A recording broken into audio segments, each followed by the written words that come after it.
Powerlifting and ultrarunning are two contrasting events, to say the least. Where in your eyes do they complement one another, and where do they hinder one another? I feel like they are very different sports. In terms of where they complement each other, it's very much more on the mindset side rather than physical. Like physically, they're very different. Like running, I find a smaller distance does help flush out my muscles and everything from the powerlifting anyway. So kind of like speeding up recovery. But in terms of how they complement each other, like it's more just like you're doing the reps, you're taking each step, like you're showing up for the sessions and getting them done. Physically very different, like completely different, like muscle fibers, training, rep ranges, everything. But I just enjoy the challenge. Like each kind of serves different things to like how it benefits me. Did you find the move from one to the other, like, we'll obviously get into why and whatnot in a bit, but going from obviously, again, two very different events, but because you say almost the approach you have to take mentally, did you find it was easier because of that, or? Yeah, so I found where I had a base level of like fitness from the powerlifting and like lifting for some years anyway, I was able to go quite far distances quite quick with running. So I started running last year because there was, I think it was like the winter half or something in London, and I saw the vibes of that and I was like, oh, that actually looks awesome. So kind of went home from my little walk and signed up for Manchester half marathon. And just for fun, because I was like, I had no concept of how far half marathon was. I was like, that'd just be really cool.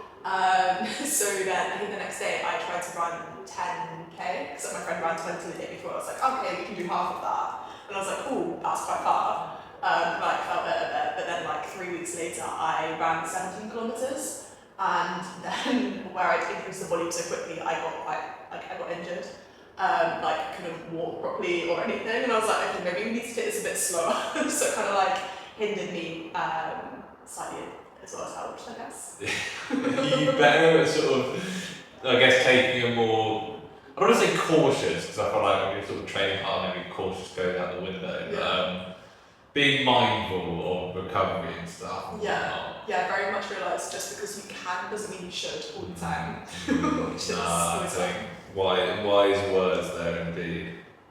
Okay, alright, so before we crack on, have to give the shout out to MyFitPod, who have very kindly let us record in their location in Basingstoke again, and they are a private gym, essentially providing your own dedicated space to work out. If you don't feel confident going to the gym, or maybe you've got a PT, or you just want a session on your own, you can book it out for the hour, and it's got basically everything you need. You've got a rack, you've got cables, all the equipment. They recently added a skier, which if you're watching on YouTube, you should be able to see in the background. So yeah, go and download their app, and you can give them a go. Right, back to you. Who are you? What do people need to know about you to understand your approach to training? That is a very good question.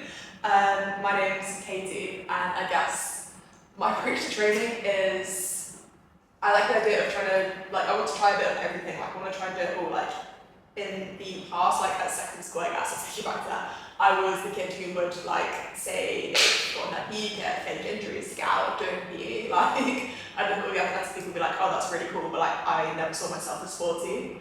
So the turnaround is quite a lot from that, I guess. But in terms of how I went from that to actually starting to get involved in the strength, like powerlifting, running kind of space, I was quite ill for a couple of years, and I was talking to another guy. I worked at Starbucks at the time, and I was talking to him, and I was just saying how I felt really weak and everything.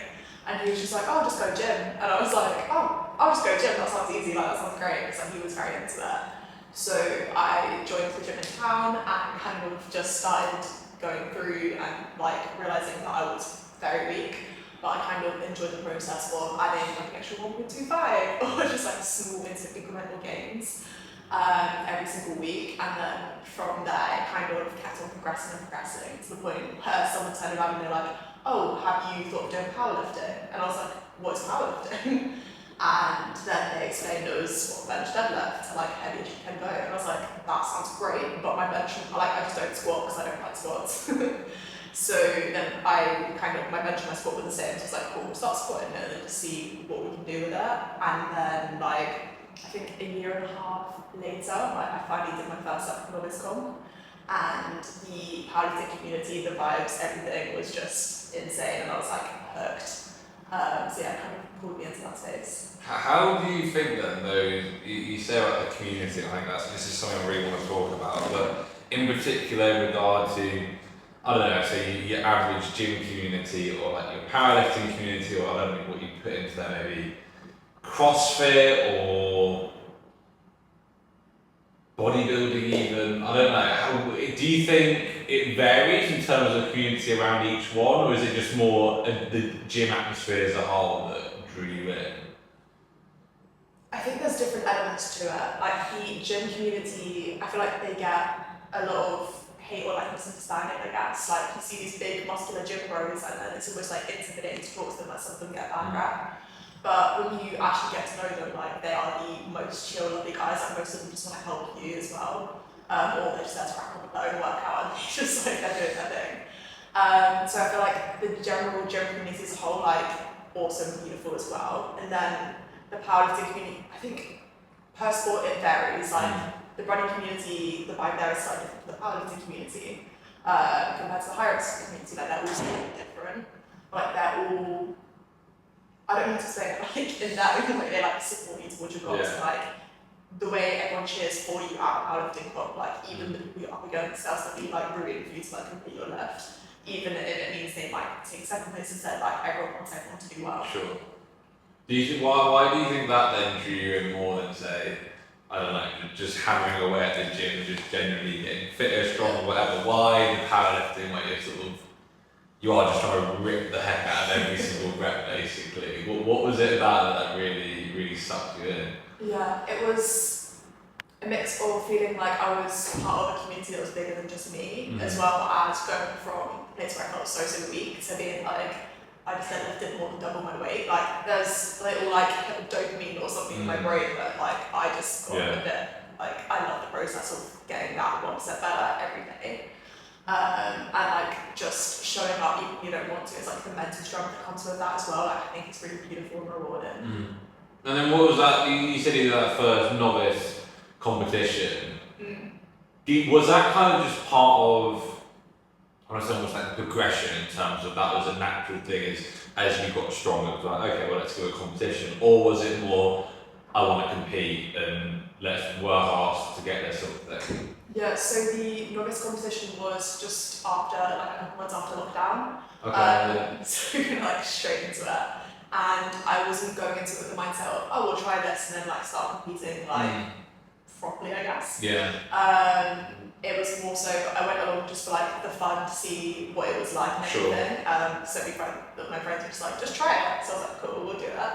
And then after that, I got the powerlifting bug, I guess. And then it was very much, okay, what am I going to do next? Then yeah, found a university competition and I went from there. Okay, and with that bug, because it's funny, we spoke about, I can't remember who it was now, we were talking about it for running, getting sort of, Alex, who does ultramarathons. And as you say about getting kind of that itch, that buzz you hear people say. But you've obviously done running now as well. Which do you think's better? The powerlifting bug itch, whatever you want to call it, or the running sort of itch bug, again, whatever you want to. Okay, so this is very much my current problem. Like, I very much have like an itch and like I need to scratch for both. And this is where I'm currently struggling with my training because it turns out you can't scratch both itches at once. So like one very much has to slightly give for the other to kind of succeed, I guess, because very different sports, like the fatigue, central nervous system, everything, your body just like, it can't do both. So it's very much finding like seasons almost, so like sometimes I'll peak in one and then the other will drop off a bit. And then I know that I can always like loop back around again. Like I want to do everything all at once, but like I'm just checking my ego and being like, okay, maybe we can't, like maybe just choose one for now.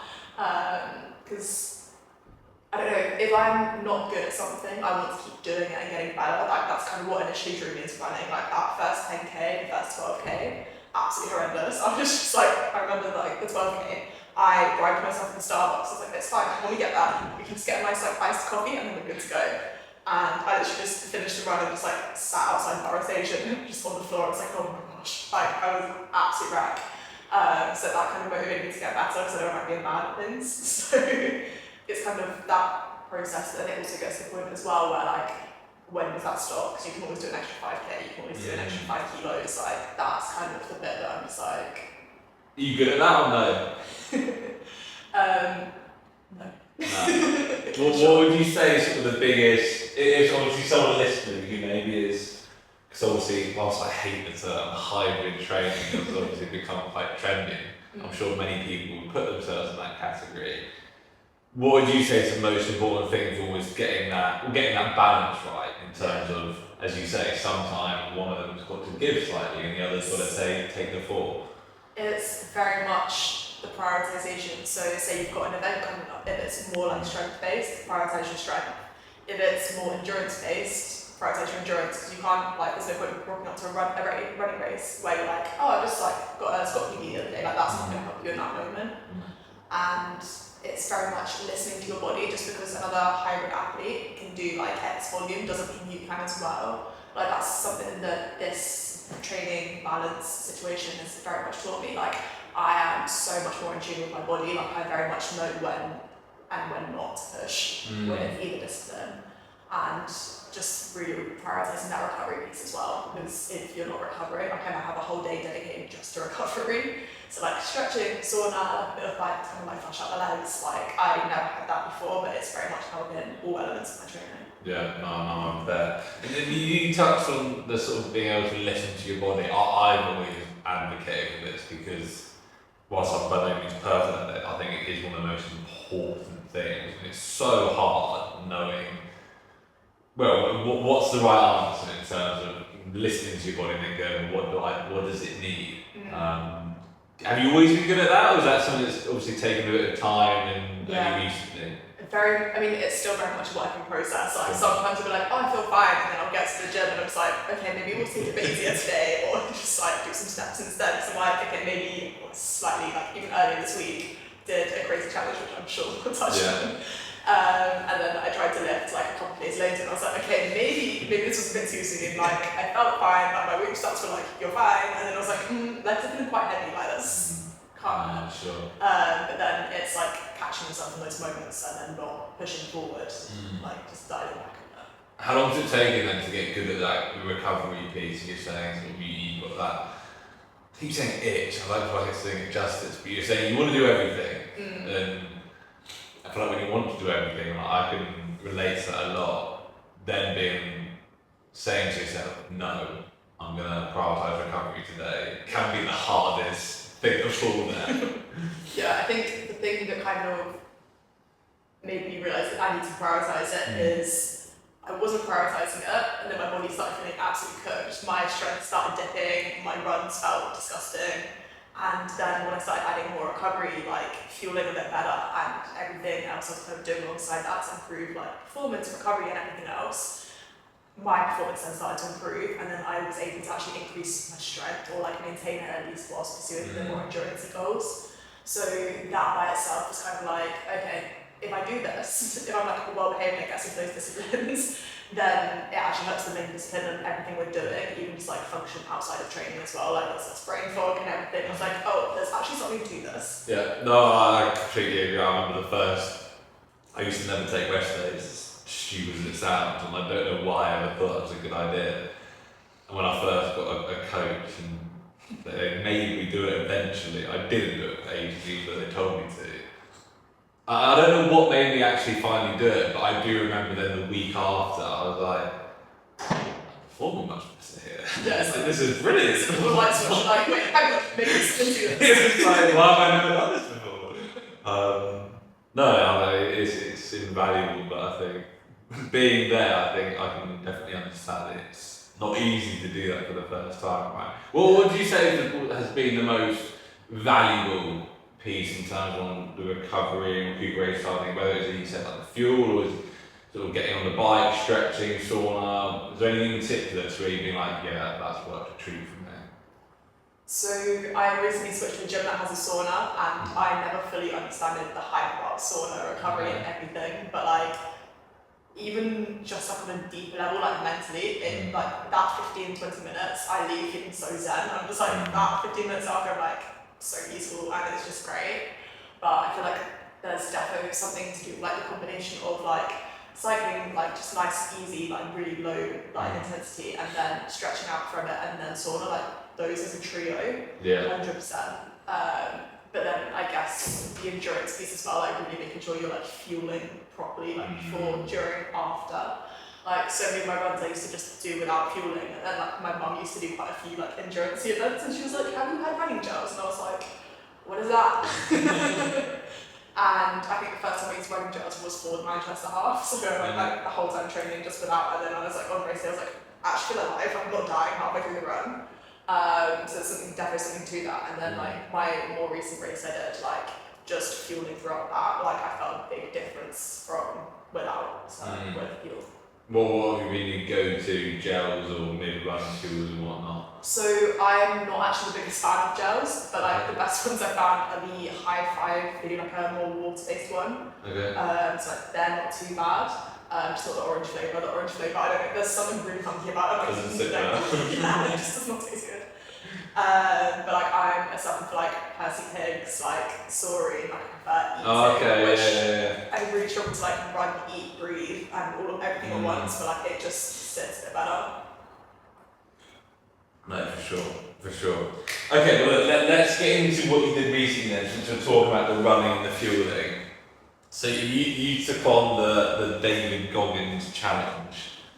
Explain to people what that is and how on earth that went. So it was a bit of a random idea to do, but basically it's 4x4x48, so every 4 hours you run 4 miles for 48 hours. And the thinking behind it sounds kind of unique, but like it is kind of unique. But I ran 50 kilometers a couple of weeks ago at the start of November, so like my endurance was kind of peaked anyway. And I basically it sounds really sweet, like I had a week between like my old job and starting my new one, so I was like, what else am I going to do? Of course. Of course, like just naturally it makes sense. I did it last week to do that. I mean, just standing. But yeah, I kind of fancied the challenge, so I decided to do the David Goggins challenge. Was originally going to do it on the Tuesday, but woke up on the Sunday feeling really good and fresh, so started it on the Sunday, so a week ago today. The idea kind of behind it being, it was completely random, like I very much wanted to work out if I wanted to do like a backyard ultra as my next endurance event, or like 100k, or just see if I wanted to like kind of round off on this endurance challenge and then go back to like more strength-based work, because that was the original plan after the 50k. But then also like high rock chilling in the background as well. There's so many ideas I want to do, but like the David Goggins challenge, I weirdly enjoyed it. Like the 10th rep, I think I said earlier, it just felt horrendous. But like the other ones, I didn't mind. How obviously like the physical side of it, I don't think can be underestimated the slightest. But what was that mental relief once you'd finished the 10th rep of damn, I did that. Yeah, so the relief after the 10th one, it was like 8 p.m. Monday, and I was just like, cool, I can go to sleep. Like, it's very much the sleep deprivation. Like, obviously, physically, it's a big challenge as well. Like, also trying to work out how to actually fuel it, because you only have like 3 hours, just over 3 hours to like refuel, sleep, do whatever else you need to do, like digest in between each rep. So like, trying to assess a way to manage that. Like first day, definitely made a lot of mistakes. One of the few runs where I was just like, I've eaten too much before, like too heavy, too close. But the sleep deprivation piece, I really felt like waking up at like midnight to go for a run on the treadmill. Like first night, I locked myself on my flat, so I was like half asleep still, so I just left my keys inside, so that was solid. Then just it got to like 12 on the final day, and I was just like, here we go again. And then after like the 12th round of it, I was just absolutely zapped. Like I came back and I was like, cool, I can sleep now because I finished the challenge. So I was like relieved, and then I lay in bed and I was like, nope, not switching off. Like my central nervous system brain was just wiring, and I was like, cool, I feel absolutely cooked. I slept for like less than 4 hours across 48 hours, and now I'm just existing, just like kind of waiting to sleep. And then what was it? You obviously did the 50k a few weeks back.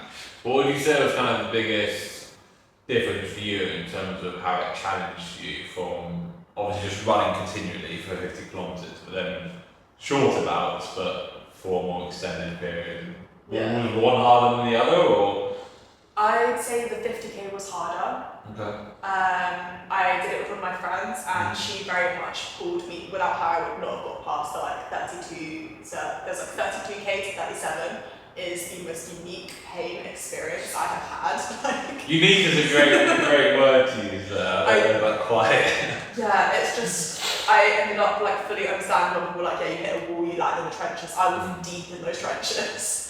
And we was like shuffling along, and then like they had cinnamon buns, like mini cinnamon buns on the like aid station. Nice. And when I found those, it literally revived me. Like last 10k, really enjoyed. But yeah, I did 50k was hard, and like you just keep moving past the point where you're like, that was disgusting, but we still have like another 15k to go.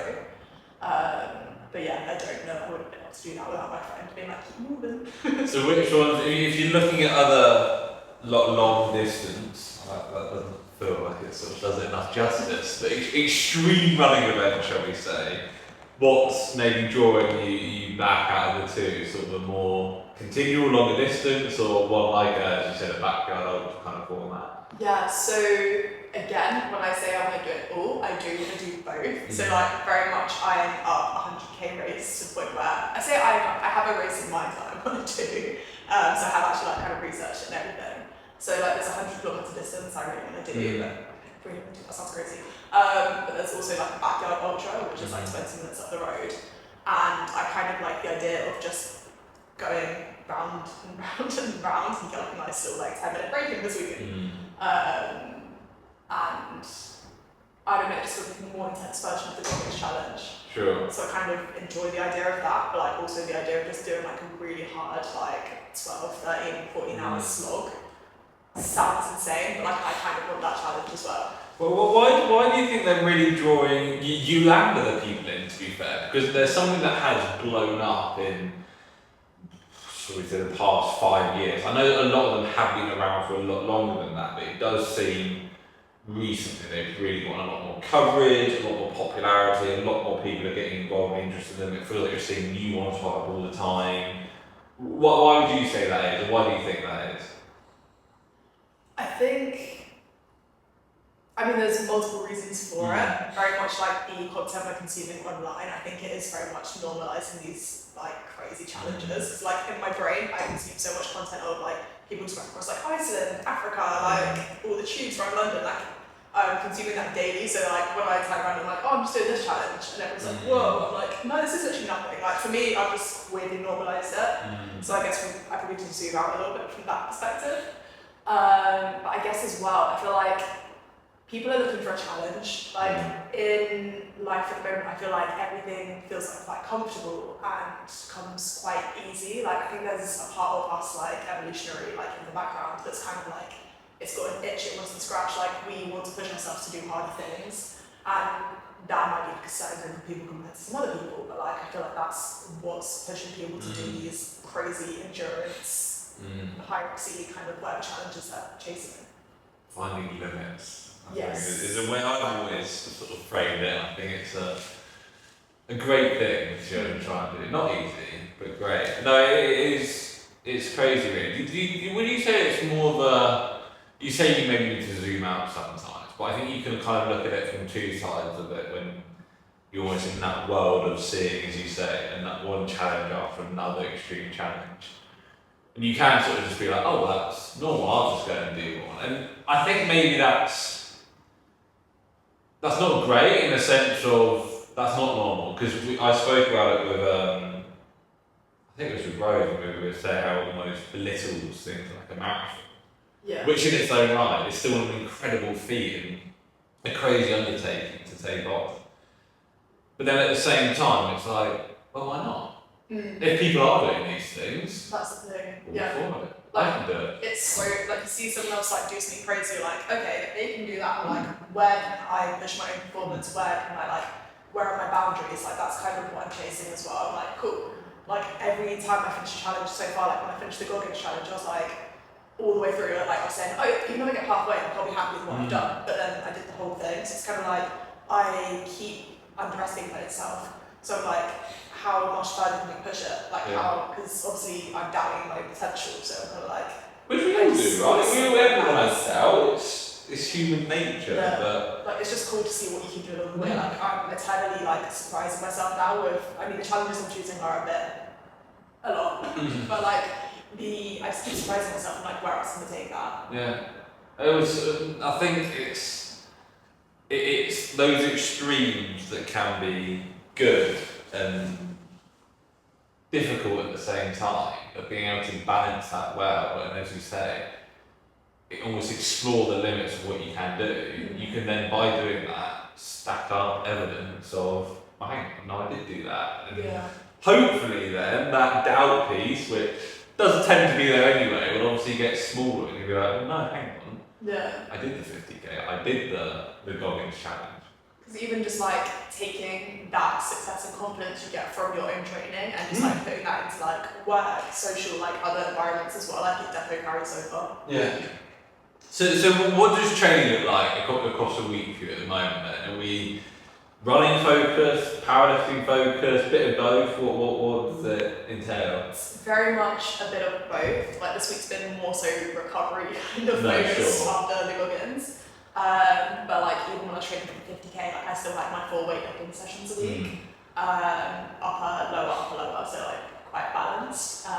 Very much like lower focused more on like single leg movements, but also maintaining strength on like squat and like other lifts as well. Still pushing weight on bench because I realise my bench press I can maintain strength on because I don't need my arms to run. So it kind of works quite nicely. And then I'd have like one recovery based session, so I'd be like sauna, bike, stretch, and then like 2-3 runs on top of that. Okay. And then how do you find that works? Is that have you got that sort of balance nailed down, or does it need some ongoing refinement? So that's kind of like the max volume my body can currently undertake. Like the third run, if it does happen, is like not as often like it does normally end up being 2. Because on top of everything else, my body just goes into like, oh, this is a lot. I'm hoping over time, like a long time, it's like increases to the point where I can then do 3 running sessions on top. But it's also just like time-wise, trying to balance that with like commuting and work and social and all the other things we've got going on. As we do sort of regularly speak about the amateur athlete piece. I had a question completely gone out the window.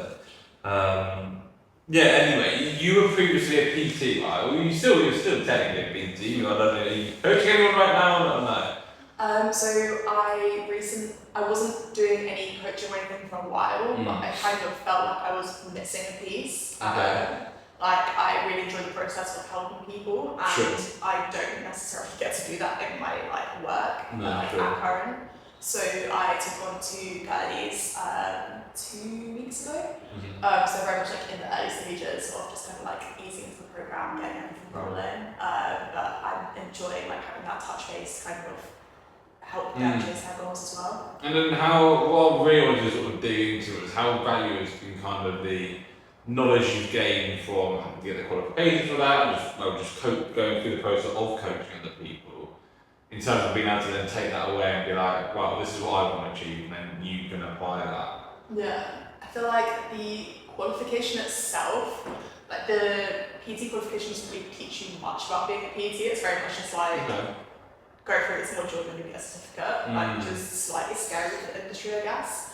In terms of coaching other people and watching how you're helping them get from like A to B and then continue their journey as well, that really inspires me. Like if I see my client go and like smash their squats, I had one guy who had 90 kilos in his squat in the time we worked together. Like seeing him get to 150 kilos on his squat was absolutely awesome. Like just smashing it.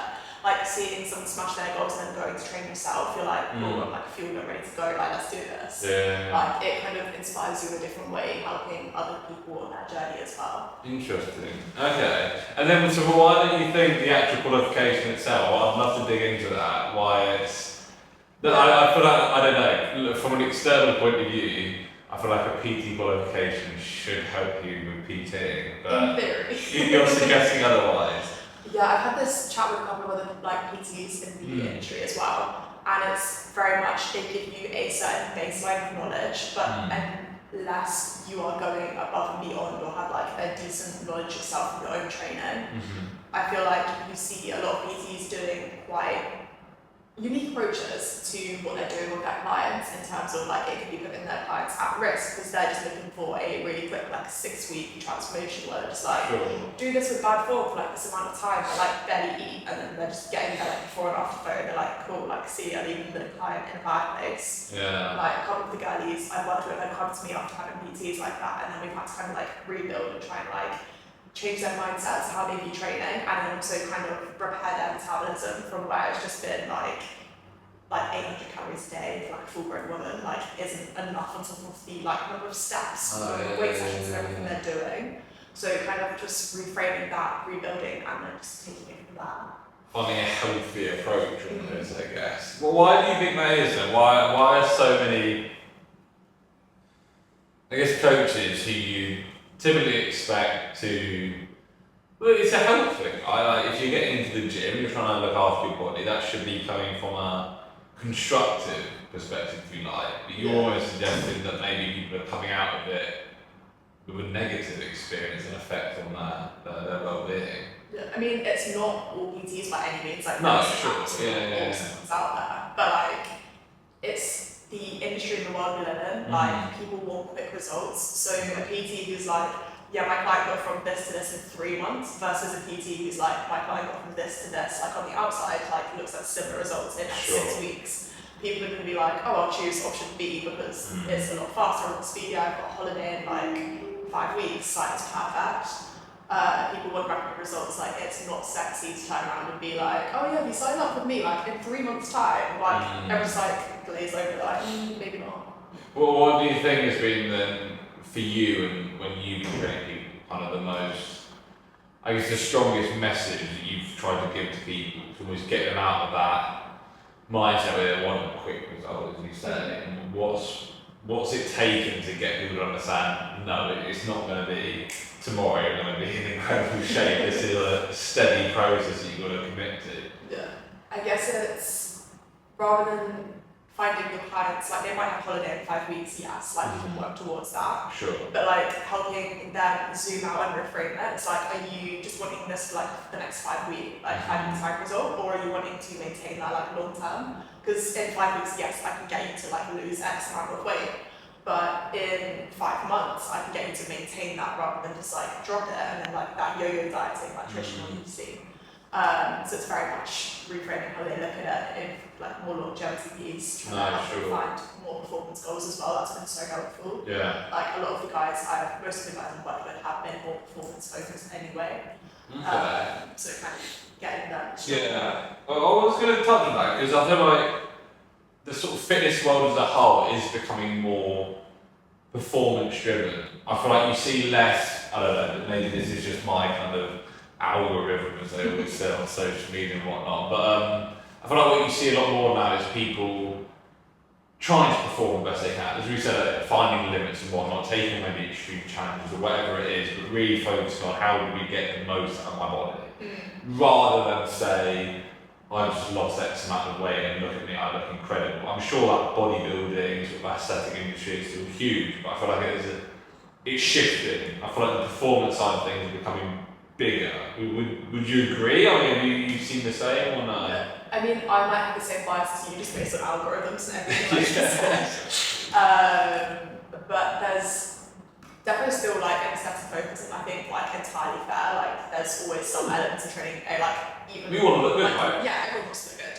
But I think the rise of events like High Rocks, where it's making it more accessible for like everyone to kind of get involved and work towards fitness, like the increases of like the increase of like entries to like marathons and everything. Yeah.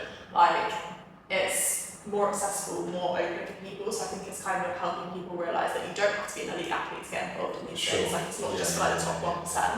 And I think that's kind of what's potentially maybe like fueling that shift from just like, oh, you train to be aesthetically like aesthetic goals versus you train to kind of like see what else you can do. Because if you're seeing other people do it, you're like, oh, maybe I can do that too.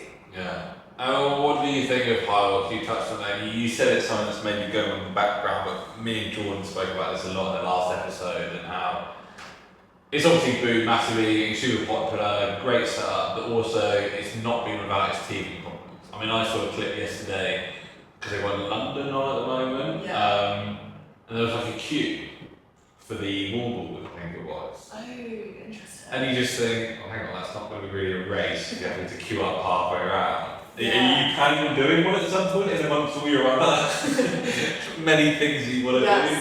I very much want to do a high rocks at some point. Like, I worked at the high rocks last year, and the vibes of the event, like it's the one in Excel Centre in London, and it's just amazing. Like everyone is like buzzing. Like it's just seeing so many people like do the thing and work hard. Yeah. Like it's also like see how people kind of get high rocks done as well, I guess. Yeah. But yeah, I think interesting what you said about maybe the number of people who are doing it is like overwhelming capacity. But yeah, definitely I want to do it at some point. It might be more towards the end of next year, depending if I sign up for 100k or last man standing. Because I feel like if I'm doing both, my body would just be like, okay. Well, do you think, in like just your own how you're framing it, I think you speak of it very positively and with a lot of excitement, so I think you can probably guess the answer, but with the kind of search to do everything, as you say, and try these different things, do you see it as a positive, or do you find it kind of pulls you in all directions and you're like, where on earth do I focus, sort of thing? Yeah, so it's very much a mix of both. Yeah. Like, I know I'm never going to be like the top 1% at like any of these disciplines, but like I kind of like the idea of just being like ready for anything. Sure. Like you want me to go do a weightlifting club, like cool, we'll go give it a go. You want me to go high rocks, like I'm down. Like you want to go for a run on like taking a run on Sunday morning, also down. But it's where I have got so many ideas. It's very much trying to like check myself, like what's realistic, what can we do, like kind of again prioritizing which ones you want to pursue. Yeah. Like I find it a bit overwhelming sometimes because I do want to do it all, and you can't do it all at once. It's only so many hours in a day. Yeah. Or just all so excited, like. Indeed. No, I think that's fair. I think the kind of essentialism thing has been. Well, I've heard you spoken about quite a bit more of late, and I read the book called Essentialism, and it was just super interesting because I've been very similar. Sometimes I always like, I can just do everything. I can fit it all in, and you can't. It's it's that balance between it's good to try and do lots of things. I want to achieve a lot, but at the same time, let's be realistic here. There are only so many hours a day. There's only 7 days in a week. Fix some goals and go after them, and then let's try something else. That's where I'm kind of like I might as well. I think I'm gonna keep riding the endurance wave where it's kind of like my endurance is the best it's ever been, and then potentially like more towards end of next year and start work on like rebuilding strength or like a bit more high rocks. They kind of in my head they pair a bit nicer together than like trying to do high rocks at the same time as running. For some people it might be doable, but for me personally, I think my body would panic. That's it. I think that's going back to what you said earlier, just knowing your body, right? And it's the hardest part. If you do know, okay, no, my body's going to be able to perform under those conditions, and not worth it, right? Yeah. 90 kg squat, front squat attempts. This was a few weeks back. A pretty hefty undertaking by any measure. I don't think I've ever done a 90 kg front squat. Yeah. Talk us through that. So it was a bit ambitious anyway because this was the Monday, the week of the 50k. Oh, nice. So it makes sense. Yeah, obviously. Probably a beautiful example of where the goals do clash. So you can put out like a safety disclaimer here, like. Yeah, don't try this. Don't try this at home. What do they put in those videos? But like for some really bizarre reason, I think it's where like I've been tapering from the run. My strength was just like really increasing like in that week and a half, 2 weeks before the 50k. So I used to have like a massive mental block on front squats. Like anything above 60 kilos literally made me want to like cry as I'm doing. Like it was like I don't know why. Like mentally, squats have always freaked me out a bit, which is probably why I used to do them that much. but I kind of, for whatever reason, as I was doing 50k prep, I kind of got over that, and then I realised I'm actually kind of decently strong at front squats, and like it's not like powerlifting where it's like you know what a decent like level of squat is, like a decent weight squat, if that makes sense. Okay. Like with front squats, I have nothing to compare it to, so it's literally just me. Right, sure, yeah. Difficult to make it very well. So yeah, I was kind of just like kept pushing it up and up every week, and then one of the PTs at the gym just came over to me and he was like, I reckon you should try 90, and I was like just kind of looked over and was like, we'll give it a go. It's like 87 moved really nicely, and then that extra 2.5 humbled. I think I slightly misgrooved, but if it wasn't for the misgroove, I reckon I would have had it. So it's kind of like, I will get it at some point. And what was going to be your takeaway from that? Because I feel like, I don't know, people that maybe aren't regular gym goers will be like, oh, it's only 3 kilograms. But when you're sort of pushing to the real limits and at the very, very top of what your body can do, right? Those, even if you add, I've added like, you've got the 0.25, it's a really tiny one. And even when you add that, you're like, ooh. It's like, why is that like Yeah. What was that like? So what did you take away? What do you think you need to do to go away and come back and 90 kg out? It's genuinely when you're maxing out the weight you're pushing, form is so important. Like if you misgroove the tiniest amount, like especially with the lift like front squats. Sorry, let's just clarify in case, because not everyone might know. When you say misgroove, what do you mean? Okay. So obviously with front squat you kind of want to go like up and down. If you kind of like, I kind of went down and then as I was on the way up, the weight kind of pulled me slightly forward. And then I tried to like correct it, but obviously like that's kind of the misgroove, like you come out of alignment with your pattern. And it's kind of very hard to like fix that when you've got like more than you weigh just chilling. Yeah.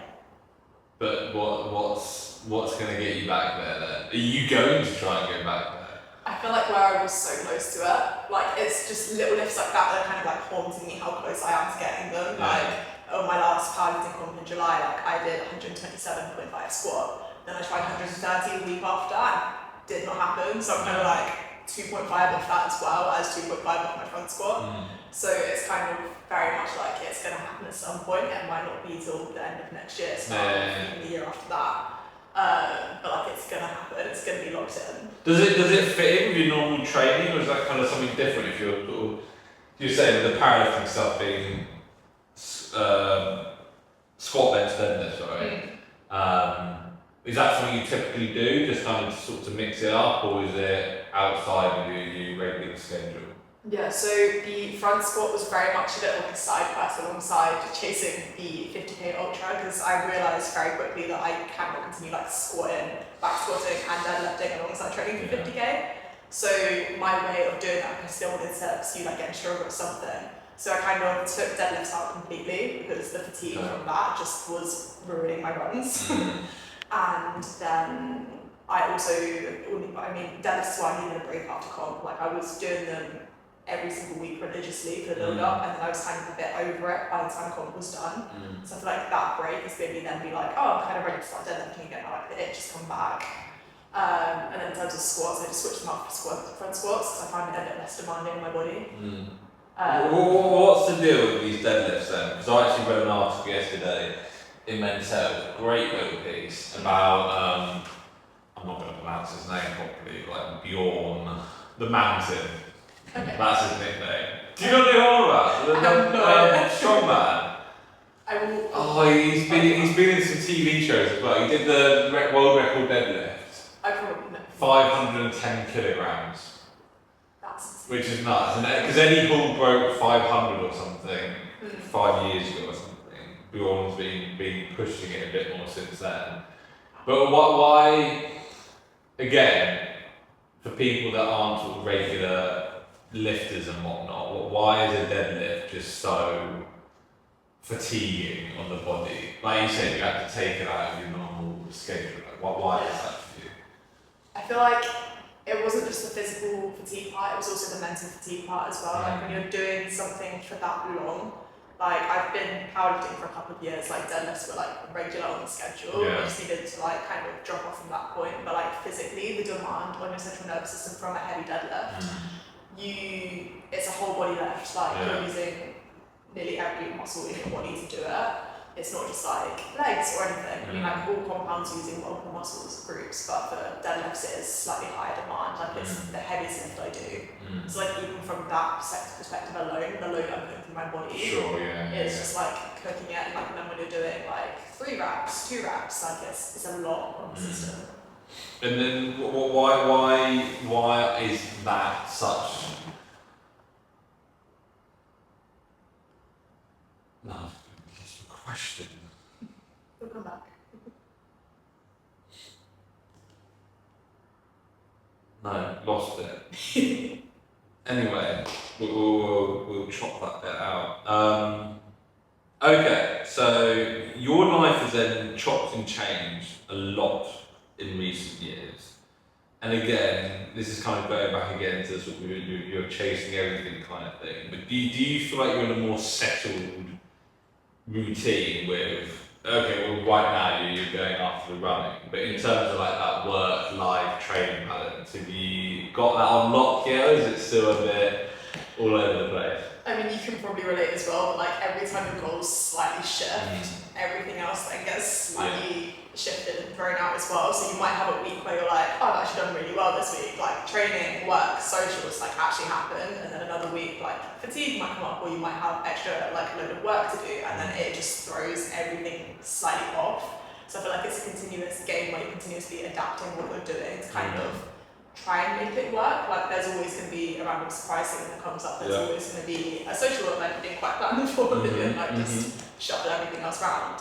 But I feel like that's kind of part of what it is to be an amateur athlete, trying to balance all of that. How do you find that social piece? Because this is something I'm shocking at in terms of prioritising. It's the first thing to go, and I mean it with friends and family to be fair. I'm really bad at keeping that in, if you like, in terms of say in a week, it would be the first thing to go. Yeah. It does mean, unfortunately, I sort of don't see my mates, I don't spend maybe as much time with my family as I should. Yeah. But it's necessary, I think. And are you good at it? Are you good at sort of making time for that? Because I see people that aren't, I think, I'm always kind of jealous. You know, I'm the exact same. I feel like when you are so locked in on your goals, your work and everything, it's the easiest thing to kind of drop off. Because like it's not paying your bills, it's not helping towards like your rates, like it's more like feeds your soul kind of. Yeah, there's no measurable return, is there? But equally there still is. You notice it when it's not there. Like it's something I very much have to like consciously check in with. Like I'm awful for it sometimes. I'll just be like, should we check in on like other people? Like I'm quite a few of my friends are also the same with like trying to balance like work and training, so like they kind of they get it.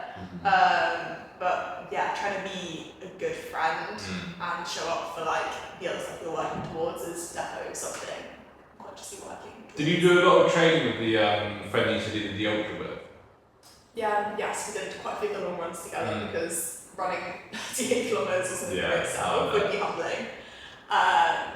But like even that, trying to like line up different work schedules and everything, like it's not just like a 10-minute run, it's like a 3-hour, 4-hour run. So it takes a lot of planning even just to kind of like line up training schedules. Did you find it made a big difference? Like were you trying to prioritise it, I guess my point, just in terms of, because you hear people speak about sort of like run balance and stuff, because I don't know if it's like easier, maybe that perceived exertion is less, but there's numbers to back up that you will perform better with other people. I mean, did you notice that? Did you find, I mean, you said on the day she dragged you through, but in the actual block itself? There was definitely elements of our last like long training run we did. Like the first hour, I was just like, I'm gonna stop, I don't wanna do this, I have 3 more hours to go, like, I don't wanna do this. And it's not a great start, that, not a good start, like, she wasn't quite feeling it either, so I think for both of us, if the other person wasn't there, I mean, she would definitely have pushed on, she's an absolute weapon. But like, I was very much just like, my parents' house is just around the corner, I can very much just go for coffee and then like, see you later.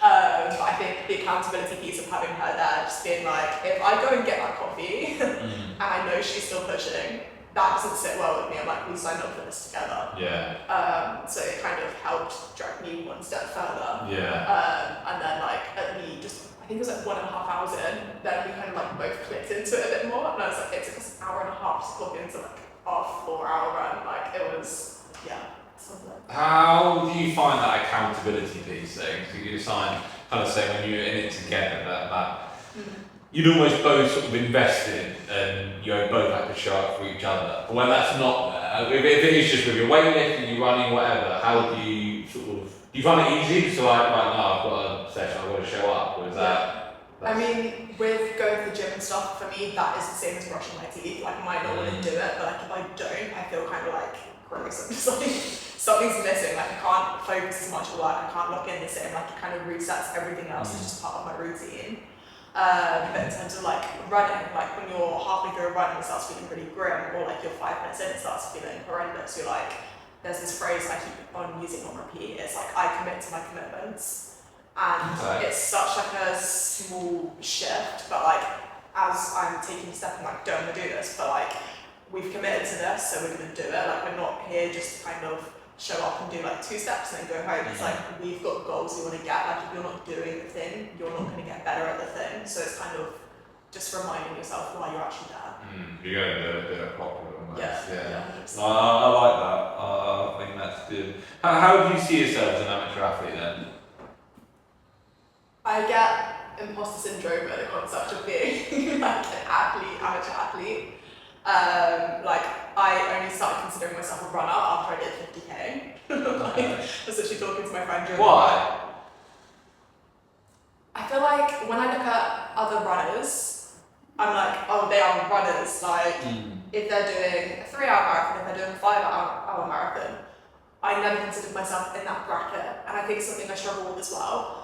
I still see myself as a powerlifter, so then I'm also now a runner, so I'm not really either of them anymore, so I'm like in a different bubble, so I'm like identity-wise, like in the training space, I'm now a runner, and I'm a powerlifter, but I'm not quite a powerlifter anymore, but then I'm not quite a runner, so it's kind of, I don't know if that makes sense, but like trying to focus and like land where I actually sit within the fitness space. No, it does, absolutely. It's something we've spoken about on a few episodes actually. I think that identity piece can be brilliant, but also tough when things start to change. Because as you say, right now you're in a sort of an in-between phase, and there's absolutely nothing wrong with that. You're chasing 2 huge sports, right? But we can tie so much to a sport or an activity, and identity then sits within that. And when you maybe step away or you adjust it slightly, it's sort of, hang on, what am I now, sort of thing. But I think, why do you think that doing that 50k then made you feel like a runner? Because I mean, there's an argument that as soon as you, well, no, it's not even an argument. As soon as you did that 10k, you were a runner. Anybody can be a runner. You got to run, you're a runner. This is the thing. Like, if I look at someone else and they're doing like 1-2 runs a week, they're checking off their distances, like 5k all the way up to like 50k, 100k, whatever they're doing. I look at them and I'm like, oh, they're a runner. Like they run. Like all you got to do to like be a runner is run. But I think it comes back to like the imposter syndrome, the like never being a sporty kid, like all of that. I still feel like that is very much me, and then I'm just like, I almost feel like I have to prove to myself, not even just like other people, to prove to myself that I almost deserve or like can exist in that space. And it's very much something I'm working on, but like it doesn't come easy to me. Like I'm quite harsh on myself in a way, and I feel like that, yes, that is what helps me drive to keep pushing with my performance, but at the same time it probably does drag me back quite a bit in terms of like, even just think of like celebrating my wins, like powerlifting comps, I'm like, oh that's cool, I had an extra 5 kilos, like we'll just add another 5 kilos. With the 50k run, it felt more like, I mean, adding an extra 5 kilos is an awesome achievement as well, but hitting 50k, for me that just kind of like ticked something in my brain. I was like, I had a moment where I was like, I'm actually proud of myself. And like outside of endurance sport, I haven't really had that. Like my first half marathon, I was like, oh that was awesome, like I actually did that. And then the 50k was the first time I've like deeply felt proud of myself. even though I've done some like awesome things within like the lifting space, I never quite felt like a more long-term pride from that. No, I think a lot of people relate to that, and celebrating wins is so important, but can be the hardest part, right? But I think undoubtedly, like, you should have felt a massive amount of pride for doing that kind of achievement. But why do you think it was that the weightlifting stuff, powerlifting stuff, didn't give you that, or give you that sense of achievement maybe as much as say the running did in that 50k race? Because still, regardless, like, the sport doesn't matter, right? An achievement is an achievement, whether that's a PB in the gym or a race time or a distance or whatever. It's anything should be celebrated when you've achieved it and worked hard for it, right? It deserves recognition. But why do you think the powerlifting didn't necessarily give you that feeling? It's hard to say. Like, even like the last half marathon I did was in Cardiff, and my sister was doing like basic half on the same day. And as soon as I crossed the line, I was like, cool, PB, and then straight onto my phone to check how she was doing with her half. Like, I'm very much like, in lifting especially, like, I'm very much straight onto the next goal. Like, I find it really hard to like pause and kind of like appreciate that achievement. I'm like, cool, on to the next. And I think with the running example of my sister, I'm so quick to cheer on other people for like their achievements and everything. I kind of just blaze over my own and get more excited about theirs than my own, which I'm very much working on. Like I said, like the 50k and David Goggin challenge is the first time I'm like, I did that, that's kind of cool. Yeah, it's hard to kind of appreciate my own achievements as much as others, especially when I'm like, cool, what are we doing next? Like, there's always something else. So how good was that feeling then, if that run did finally sort of make you feel like, damn, I did good? What was that like? So I think the feeling kind of started settling in when we hit the 43k mark, because we were like counting down to like marathon distance, so it was going to be our first, like both of our first marathons. And then we just like zoned out for a bit, and then we watched back in and we were like, oh, we've done a marathon like a kilometre ago. And then we just like had like a couple of minutes, like, that was kind of cool, and then just like went back into the trenches and like, cool, let's just keep going. Because my friends very much the same, like, we find it very hard to like pause and give ourselves space. And then like, as we're waddling through this really fancy pub after doing our 50k, just like in our running gear when everyone's in like fancy Sunday clothes, we were just like, you know what, we can't walk properly right now, but that was kind of cool, we did that. I love that. Yeah, just having something to share it with. Yeah, no, and I think that's what I was sort of trying to get at earlier, is when you're doing it with other people, you can share it with someone, you've got something to push you. I think it can't be almost, well, actually no, it can be measured, but in terms of that emotional feeling, if you like, in terms of how you're pushed and that sense of achievement is shared, it's powerful, but maybe not recognised enough by people. Because I think especially since COVID, like, it's just the typical thing, like, you just go on a run, you don't go and do it with other people, right? I think as well it's a piece where we are consuming so much social media content that's just like, someone's always doing more, or like even in your own like, personal space, like bubble, social circle, there's always someone who starts to do more. So like, then not just looking at that and being like, oh, I've only done this, like, with my clients, be like, no, you haven't only done this, like, this is massive for you, like, it's very much you in your own lane, which, like, in the powerlifting world, like, I love, like, our competitor, everyone's, like, so locked in on what they're doing, like, they're cheering everyone else on, but then, like, you lock back in, and you're just, like, focused on, like, improving your own total, but then it's just hard again, like I said, like, what we're zooming in and out, like, social media has such a heavy influence, like, oh, this is it, which I think is why I enjoy chasing that front squat goal. I was like, I don't know what counts as a good front squat, to me this is good. You didn't have like a baseline Yeah. to mark yourself against. It's like kind of just doing it for you. No, that's the most important thing, right? If you're not doing it for you at the end of the day, then why are you doing it? Yeah, 100%. No other reason. How's the sort of community side of things being? You've spoken a lot about the piece for the powerlifting and the gym culture generally being huge. Has it been as important for you in running, or maybe not so much? I think that was one of the things I enjoyed on the 50-kilometre race, because we basically just ran around in circles for like a couple of hours. Okay. But it was the same people we were running past every time, Sure. and you kind of just like cheer each other on, like you say hi, and like have little chats with them like in between. and like there was something beautiful to that as well. But like even just like, I don't know many other people who do like endurance. I mean, any endurance, but like the longer events. But like just that little like taste from 50k, I was like, it's just really good vibes. Like you can tell like every time you run past each other, you're a bit more tired, but like you're in it together. Like you're not just like solo doing it, which I think is another reason I kind of wanted to put myself in that extra level of discomfort of the daily Goggins challenge. I was like, it's just me. Like I'm in my own lane, me versus me. Like no one else knows what I'm doing. Like literally just like locked in and doing the thing, and I kind of enjoyed that layer of just proving to myself that I can, just for me again. Both sides to it, but both equally important, the community and the self almost validation, if you like, because got to push yourself, right? Yeah. Right, okay. Quick fire. What is harder for you when running? The physical or mental battle? The mental, like the whole time you're running, you're either like loving or hating. Like I find it very rare I'm like neutral. Like you're either like, I love running so much right now, I'm like, oh my god, I'm like, oh, this is unique. Favourite ultra running snack? Patty cakes. Hardest part of balancing powerlifting with ultra running? They just don't really make sense together.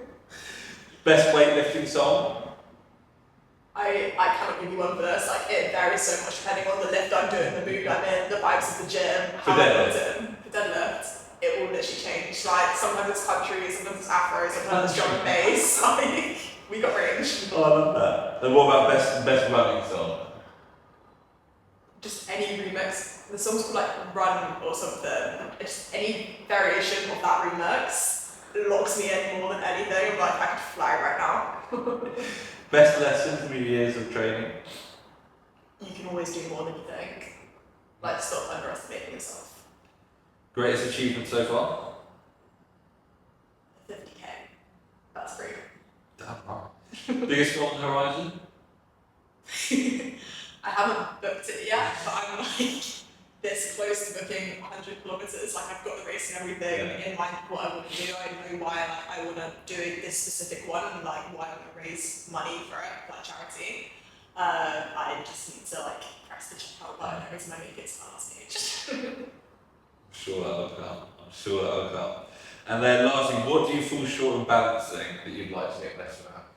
I think going back to our conversation earlier, the social piece, like it's when you've got 101 other things going on, it is the easiest thing to let go of. And I'm so lucky that I have a very close group of friends. It's just they understand my goals and everything, but like I want to give back to them. Of course. Yeah. Okay, and then question that was left for you by Keaton, and it is, if there was one thing you could change in your life, not just in sport, what would it be? I was thinking about this, and it sounds like a bit of a cop-out answer, but I don't think I'd change anything, because everything that has happened has got me to this point. Like if you change one tiny thing, I might land somewhere completely different, like the butterfly effect. Actually, one thing's different and like amplifies later down the line. So I wouldn't change anything. Oh, that's very assured. I love that. Okay, and then what question would you like to leave for the next person? I'm trying to think of this. I'm a bit stuck. I will think of one. What other companies have you lost? What was that one? No, all sorts. Oh, what? Okay, go on. The question I want to leave is, if you could go back and give one piece of advice to your younger self, what would you say? Love that. Alright. Anything else you want to leave before we wrap up? No, it's been good. Awesome. Thank you very much.